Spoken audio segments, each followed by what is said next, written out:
జబర్దస్త్ జీవన్ కాస్త హీరో జీవన్ అయ్యారు. జీవన్ గారు ఓకే, నమస్కారం అండి. ఇంటర్వ్యూ అయిపోయింది. నేను ఈ శాఖలే వద్దంటుంది.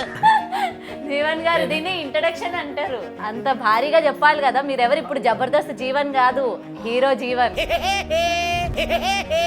వద్దు అండి, నాకు పెళ్లి కూడా అయిపోయింది. మీరు బిగబెట్టినా ఉపయోగం లేదు. కానీ అయిపోయింది. ఇంట్లో ఉన్న వాళ్ళు కూడా జబర్దస్త్ ప్రోగ్రామ్ వస్తుందంటే అలాగా ఆ ప్రోగ్రామ్ కోసం కూర్చునే వాళ్ళు. ఈ రోజు అలా లేదు. ఏదో వస్తుందంటే వస్తుంది ప్రోగ్రామ్. వెళ్తున్నాం చేస్తున్నాం అని చెప్పేసి అన్నట్టుగానే వస్తున్నారు తప్ప సో అంత ఎఫర్ట్ పెట్టట్లేదేమని చెప్పేసి అని అనిపించింది.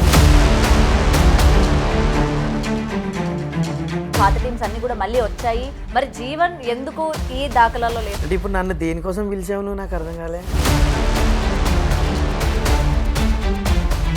అందుకని ఇప్పుడు హీరో నువ్వు అలా అంటుంటే కొంచెం సిగ్గు అనిపిస్తుంది. కొంచెం గౌతమి కోసం ఒక సాంగ్ డెడికేట్ చేయాలని. అదిరిపోవాలి మరి.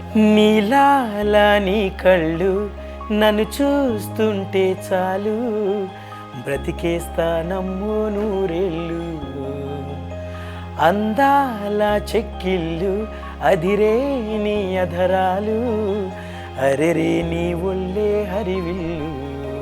మీకు నన్నే హింసించాలని ఎందుకు అనిపించింది? నాకు అర్థం కాలేదు సార్. మీకు నన్నే హింసించాలని ఎందుకు అనిపించింది? సో జీవన్ కి అనుకున్నంత గుర్తింపు వచ్చిందా జబర్దస్త్లో? నాకు అనుకున్నంత గుర్తింపు రాలేదు. బాగా కష్టపడి ప్రయత్నం చేసిన. ఆ టైంలో మీకు ఎటువంటి హెల్ప్ అందింది మీ జబర్దస్త్ మెంబర్స్ దగ్గర నుంచి కావచ్చు?